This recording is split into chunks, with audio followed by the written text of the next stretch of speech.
বাজারে মাছের দাম নিয়ে অসন্তুষ্ট ক্রেতারা। বিক্রেতারাও স্বীকার করছেন দাম বেশি, তবে কারণ বলতে পারছেন না তারা।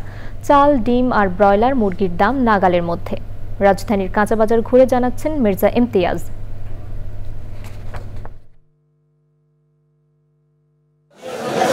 ছোট ছোট ইলিশও বিক্রি হচ্ছে 1500 টাকার ওপরে।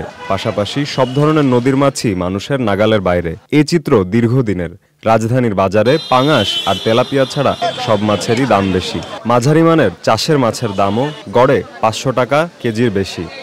রুই মাছ ধরেন 400 টাকা, 430, কাতল মাছ 500, ওই কাঁকড়া বেশি 350।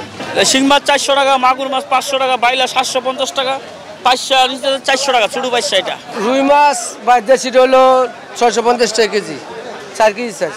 বোয়াল মাছ 700 টাকা কেজি, নদীর পাঙ্গাস 800, আর আইন মাছ আপনি নিতে পারবেন 1000 টাকা কেজি, আর পুঁটি মাছ 800, আর আমরা পাবদা মাছ 600, শিং মাছ 600, মাগুর মাছ 600, আর বাইম মাছ 900 টাকা কেজি।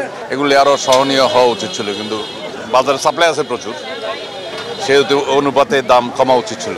বিক্রেতারাও স্বীকার করছেন দাম বেশি, কিন্তু কেন তা বলতে পারছেন না তারাও। আগে থেকে অনেক দাম বেড়ে গেছে, যে কোনো মাছ 100-200 টাকা কেজি দিতে পারছে। আগে বাগদা বেচতে আমরা 800, এখন বেশি 1000।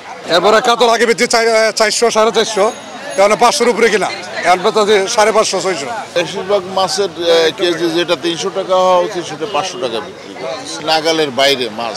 বর্ষায় নানা কারণে সবজির দাম বাড়ে, তাই কিছুটা অসন্তোষ থাকলেও সবজির দাম নিয়ে ক্রেতাদের বড় কোনো অভিযোগ নেই। সব সবজির দামই 10 টাকা 20 টাকা বাড়তি। বৃষ্টির ভিতরে আমদানি কম, দাম বাড়তি। এমনি শাকসবজি এগুলোর দাম অনেক কমে গেছে, যা মনে করেন কল্পনার বাইরে, কিন্তু মাছের দাম কমে নাই।